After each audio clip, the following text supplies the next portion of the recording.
അപ്പോൾ ഇതാണ് നമ്മൾ താമസിച്ച വാഗമൺ ഹിൽ ചൈംസ് എന്ന് പറയുന്ന റിസോർട്ട്.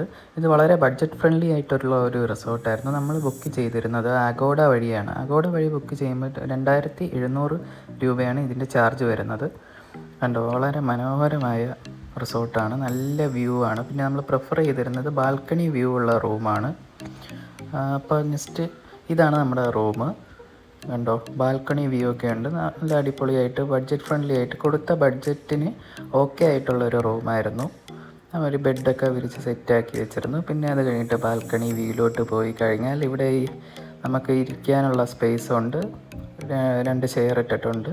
അത് കഴിഞ്ഞ് ആ ബാൽക്കണി വ്യൂയിലോട്ട് പോയാൽ നല്ല കോട ഇറങ്ങി വരുന്ന കാണാം. വാഗമണ്ണിൽ എപ്പോൾ പോയാലും ഏത് ക്ലൈമറ്റിൽ പോയാലും ഈ കോട നമുക്ക് കാണാൻ പറ്റുന്നതാണ്. അത് ഈ ബാൽക്കണിയിലൂടെ ഇരുന്ന് കാണുമ്പോൾ വളരെ വിഷ്വൽ ബ്യൂട്ടി ആയിട്ടുള്ള ഒരനുഭവമാണ്. അത് കഴിഞ്ഞിട്ട് നമ്മൾ ഇൻറ്റീരിയർ വർക്ക്സൊക്കെ ഒന്ന് കാണാൻ പോയി റിസോർട്ടിൻ്റെ. അത് അവർ അടിപൊളിയായിട്ട് ഡെക്കറേറ്റ് ചെയ്തിട്ടുണ്ടായിരുന്നു. ഈ കാണുന്നതാണ് അണ്ടർഗ്രൗണ്ട്. അതിൻ്റെ അടിയിലോട്ട് പോകുമ്പോഴാണ് ഡൈനിങ് ഒക്കെ വരുന്നത്. ഇവിടെ ഒരു മിറർ വെച്ചിട്ടുണ്ട്, ഒരു ട്രഡീഷണൽ രീതിയിലുള്ളൊരു ഫോണ്. അപ്പോൾ ഈ സ്റ്റെപ്പിൽ കൂടെയാണ് നമ്മൾ ഡൈനിങ് ഹാളിലോട്ട് പോണത്. അത് കഴിഞ്ഞിട്ട് നമ്മൾ ഫുഡ് ഓർഡർ ചെയ്തിട്ടുണ്ടായിരുന്നു. ഫ്രൈഡ് റൈസും ചിക്കനും ആയിരുന്നു ഓർഡർ ചെയ്തത്.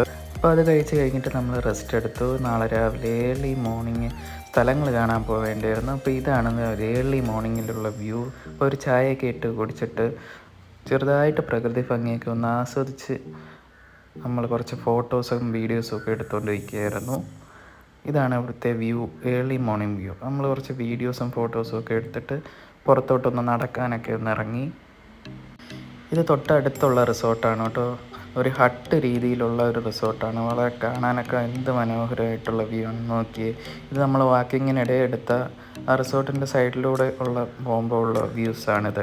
ആ മലനിരകളൊക്കെ നോക്കി എന്ത് ബ്യൂട്ടിഫുൾ ആണെന്ന് നോക്കി. അവിടെ നിന്ന് നേരെ നമ്മൾ വീണ്ടും റൂമിൽ പോയിട്ട് ബ്രേക്ക്ഫാസ്റ്റ് കഴിക്കാൻ പോയി. ഇടിയപ്പവും കടലക്കറിയായിരുന്നു. ഇതൊരു കോംപ്ലിമെൻ്ററി ബ്രേക്ക്ഫാസ്റ്റ് ആയിരുന്നു. അത് കഴിഞ്ഞിട്ട് നമ്മൾ റൂം വെക്കേറ്റ് ചെയ്തിട്ട് നേരെ പോയത് വാഗമൺ ടൗണിലുള്ള മീഡോസ് ലേക്കിലാണ്. ഇവിടെ നിന്ന് നമ്മൾ ബോട്ട് എടുത്തിട്ട്, പെഡൽ ബോട്ടാണ് എടുത്തത്. 2 പേർക്ക് പോകാൻ പറ്റിയ, നമുക്ക് തന്നെ കൺട്രോളൊക്കെ ചെയ്യാൻ പറ്റിയ ബോട്ടാണ്. അതിൽ നിന്ന് നമ്മൾ നേരെ പോയ ലേക്കിൻ്റെ അറ്റത്തുള്ള ആമ്പൽക്കുളത്തിലോട്ടാണ്. അതിൻ്റെ അകത്തോട്ട് നമുക്ക് എൻട്രി ഇല്ല. അതുവരെ പോയി നമുക്ക് ഫോട്ടോസും വീഡിയോസും ഒക്കെ എടുക്കാം. നോക്കി എന്ത് മനോഹരമായ ഒരു ആമ്പൽക്കുളമാണെന്ന്.